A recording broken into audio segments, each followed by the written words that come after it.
వరుసగా మూడో రోజు కోడి పందాలు జోరుగా కొనసాగుతున్నాయి. ఇక కోట్లాది రూపాయలైతే చేతులు మారుతున్నాయి. ఇక కోడి పందాల బర్లు వద్ద అయితే పేకాట, గుండాటలోనైతే బయట ఇక మూడు ముక్కలాట, నెంబర్ గేమ్స్ తో పాటు మద్యం ఏరులపై కూడా పారుతుంది. ఇక నిన్న సంక్రాంతి పండుగ రోజున ఉమ్మడి పశ్చిమ గోదావరి జిల్లాలో 400 కోట్లు చేతులు అయితే మారినట్లు సమాచారం. ఇక జిల్లాలో ఎక్కడ చూసినా కోడి పందాలు బర్లు వద్ద అయితే ప్రజాప్రతినిధులు దగ్గరుండి మరి కోడి పందాలు ఆడిస్తున్నారు. నిన్న మొన్నటి వరకు అయితే హడావిడి చేసినటువంటి రెవెన్యూ పోలీసులు అధికారులైతే ఎక్కడ కూడా కన్నెత్తి చూడటం లేదు. గోదావరి జిల్లాలో వరుసగా మూడో రోజు కోడి పందాలు జోరుగా కొనసాగుతున్నాయి. కోట్లాది రూపాయలైతే చేతులు మారుతున్నాయి. ఇక కోడి పందాల బర్ల వద్ద అయితే పేకాట, గుండ్రాట, ఇక లోన బయట మూడు ముక్కలాట, నెంబర్ గేమ్స్ తో పాటు మద్యం ఏరులై పారుతుంది. ఇక నిన్న సంక్రాంతి పండుగ రోజున ఉమ్మడి పశ్చిమ గోదావరి జిల్లాలో 400 కోట్లు చేతులు మారినట్లయితే సమాచారం. ఇక జిల్లాలో ఎక్కడ చూసినా కోడి పందాలు బర్ల వద్ద అయితే ప్రజాప్రతినిధులు దగ్గరుండి మరి కోడి పందాలు ఆడిస్తున్నారు. ఇక నిన్న మొన్నటి వరకు అయితే హడావిడి చేసినటువంటి రెవెన్యూ పోలీసులు అధికారులు అయితే ఎక్కడ కూడా కన్నెత్తి చూడటం లేదు. ఇక ఇదే అంశానికి సంబంధించినటువంటి పూర్తి సమాచారాన్ని ఏలూరు నుంచి మా ప్రతినిధి వీరబ్రహ్మం అయితే అందిస్తారు. చెప్పండి వీరబ్రహ్మం, అప్డేట్స్ ఏంటి? అక్కడ ఎలా జరుగుతున్నాయి సంక్రాంతి ఉత్సవాలు? ఉమ్మడి పశ్చిమ గోదావరి జిల్లా వ్యాప్తంగా కూడా గత రోజుల బట్టి కూడా కోడి పందాలు అయితే పెద్ద ఎత్తున జరుగుతున్నాయి. ఇటు సంక్రాంతి పండుగ పురస్కరించుకుని పెద్ద ఎత్తున అయితే గోదావరి జిల్లాలో కొన్ని వందల కోట్లు పందాలు అయితే జరుగుతున్నాయి. ముఖ్యంగా చూసుకున్నట్టయితే ఇటు భీమవరం, అదే విధంగా పాలకొల్లు, నర్సాపురం, తదితర ప్రాంతాల్లో అన్ని చోట్ల కూడా పెద్ద పందాలు జరుగుతున్నాయి. అలాగే ఇటు అప్లాండ్ ఏరియా ఏదైతే ఉందో, ఇటు ఏలూరు జిల్లాకు సంబంధించి అప్లాండ్ ఏరియా ఏదైతే ఉందో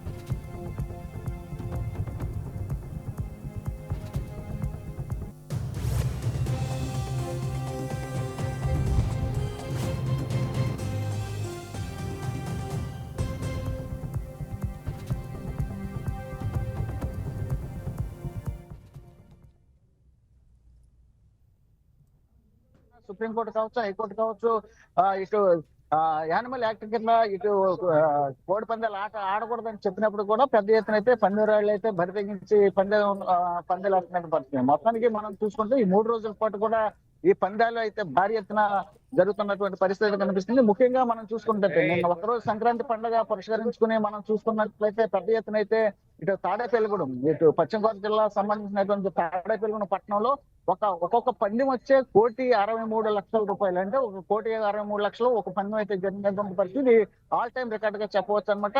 ఒక లెక్కన ఒక పందెమే 1,63,00,000 జరిగినట్లయితే ఒక బడిలో ఎన్ని పందాలు జరగవచ్చు. అదే విధంగా ప్రతి పందాల బరి వద్ద కూడా పదుల సంఖ్యలో పందాలు జరుగుతుంటాయి. ప్రతి బరి వద్ద కూడా కొన్ని కోట్ల రూపాయలు చేతులు మారేటువంటి పరిస్థితి కనిపిస్తుంది. మొత్తానికి నిన్న మొన్నటి వరకు హడావుడి చేసినటువంటి ఎవరైతే రెవెన్యూ కావచ్చు, లేకపోతే పోలీస్ అధికారులు ఎక్కడైనా సరే కోడి పందాలు అంటే చట్టపరమైన చర్యలు తీసుకుంటాము అని హడావుడి చేసినటువంటి ఎవరైతే అధికారులు ఉన్నారో అధికారులు ఈ కోడి పందాలు జరుగుతున్నటువంటి ప్రదేశం ఎక్కడ కూడా కన్నెత్తి చూడలేనటువంటి పరిస్థితి. మొత్తానికి చూసుకుంటే ఈ కోడి పందాలు జరిగేటువంటి ప్రదేశం ప్రతి చోట కూడా మినీ క్యాసినోలు కూడా ఏర్పాటు చేసినటువంటి పరిస్థితి.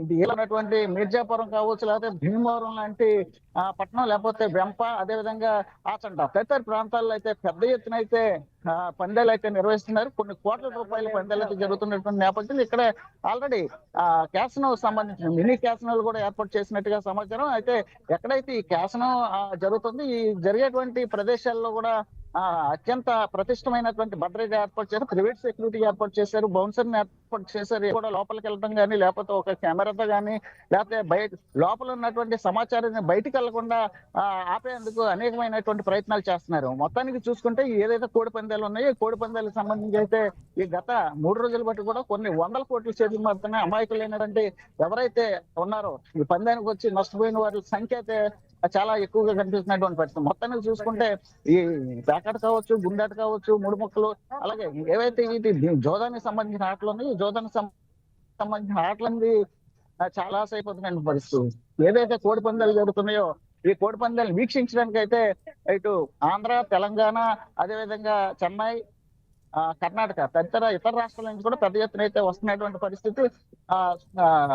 అదే విధంగా మనం చూడొచ్చు, ఎవరైతే నిర్వాహకులు ఉన్నారో ఈ పందాలు ఏర్పాటు చేశారో, పందాలు ఏర్పాటు చేస్తున్నటువంటి బర్ల వద్ద అన్ని రైట్. సౌకర్యాలు కూడా ఏర్పాటు చేశారు. ప్రతి చోట కూడా చూసుకున్నట్లయితే ఆ అత్యంత అంటే ప్రైవేట్ సెక్యూరిటీతో ఎక్కడ కూడా ఎటువంటి గొడవలు జరగకుండా సెక్యూరిటీ పెట్టినటువంటి పరిస్థితి. మొత్తానికి గత 3 రోజులు బట్టి చూసుకున్నట్లయితే ఈ పందాలు జరుగుతున్నప్పటికీ కూడా ఎక్కడ కూడా అవాంఛనీయ ఘటనలు అయితే జరగలేదు. ప్రశాంతమైన రైట్. వాతావరణంలో వీళ్ళైతే ఆ పందాలు నిర్వహిస్తున్నారు. ప్రతి పందాల బరి వద్ద ప్రజాప్రతినిధుల దగ్గరుండి ఈ కోడి పందాలు ఆడిస్తున్న పరిస్థితి ఇటు ఉమ్మడి పశ్చిమ గోదావరి జిల్లాలో జరుగుతుంది. Right. Thank you Veerabrahma for the update.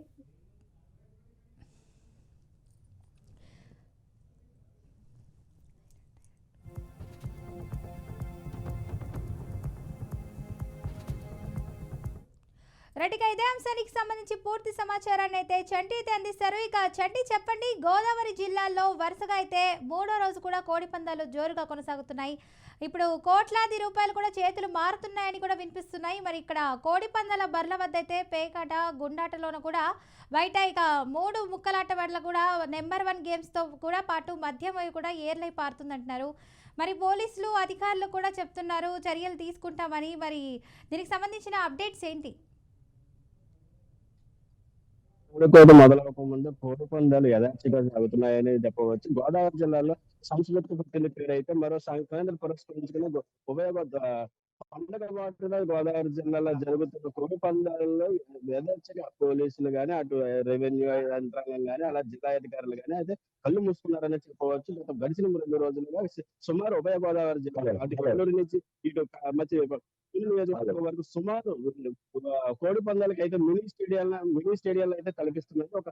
ఈ కోడి పందాల నిర్వహణకి ఎటువంటి యాక్షన్ లేకపోవడంతో పందెం రాయలు యథేచ్ఛగా రెచ్చిపోతున్నారని చెప్పవచ్చు. సుమారు మన పందెం రాయలు ఆకర్షించేందుకు మనం చూడొచ్చు. ఇక్కడ తారు బహుమతి, అలాగే షిఫ్ట్ బహుమతి, అలాగే రాయల్ ఎన్ఫీల్డ్ బహుమతులు కూడా ఏర్పాటు చేసి పందెం రాయలను యథేచ్ఛగా ఆకర్షించుకునేందుకు అయితే మాత్రం పందెం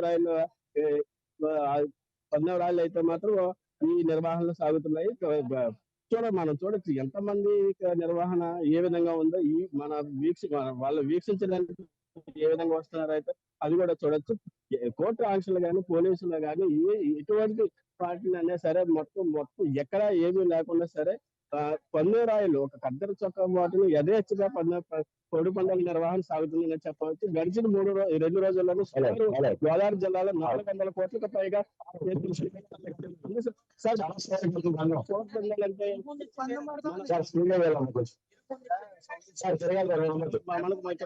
మనం మాట్లాడే అంటే మీ పేరు ఏంటంటే అసలు ఏ కోడి పందాల నిర్వహణ ఏ విధంగా జరుగుతుంది, అసలు ఎటువంటి కోర్టు ఆంక్షలు ఉన్నా సరే ఇటువంటి నిర్వహణ జరుగుతున్నాయి, అసలు ఏం చెప్పాలనుకుంటున్నారు?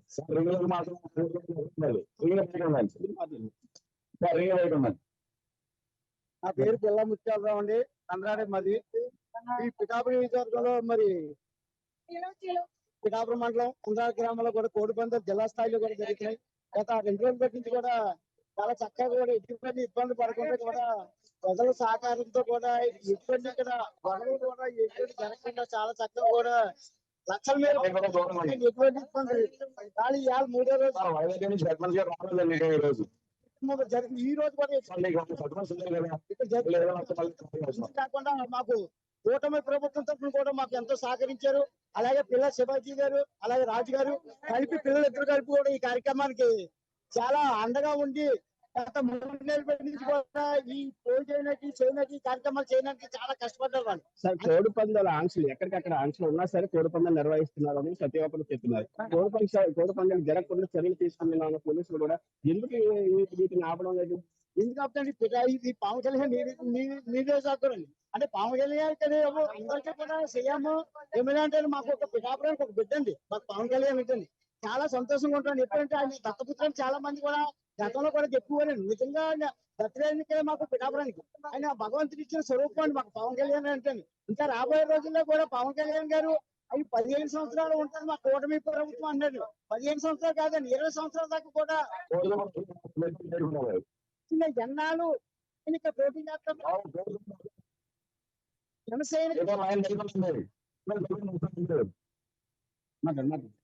జనసేనకి జన సైనిక కింద పార్టీ ఇక్కడ ఎన్నాళ్ళు నిలబడినా ఆయన కూటమి ప్రభుత్వంలో పనిచేస్తున్నా ఇప్పుడు జన సైనిక కూడా అంతగా కూడా ఇక్కడ అంతా పిఠాపురం నియోజకవర్గం అంతా కూడా గతంలోనే 65,000 70,000 దాకా మెజార్టీ వచ్చిందండి. మళ్ళీ చుట్టుగా పోటీ చేస్తే మాత్రం 80,000 దాకా వస్తుంది పోటీ చేస్తేనండి. ఇది పవన్ కళ్యాణ్ నియోజకవర్గంలో ఎటువంటి ఆంక్షలు ఉన్నా సరే కోడి పందాలు సంప్రదాయంగా నిర్వహిస్తున్నామని ఇప్పుడైతే చెప్తున్నారు. ఇటువంటి కార్యక్రమాలు ఎన్ని ఆంక్షలు ఉన్నా సరే వచ్చే సంక్రాంతిని పురస్కరించుకుని 3 రోజుల పాటు కోడి పందాల నిర్వహణ యథావిధిగా సాగుతుందనేది ప్రజలు అంటున్నారు. అదే కోడి పందాల నిర్వహణ ఒక వినోదంగానే చూడాలి కానీ మన ఎటువంటి ఇబ్బందులు గురి చేయకుండా చేయకూడదు అనేది కూడా ఒక ఇక్కడైతే వారు చెప్తున్నారు.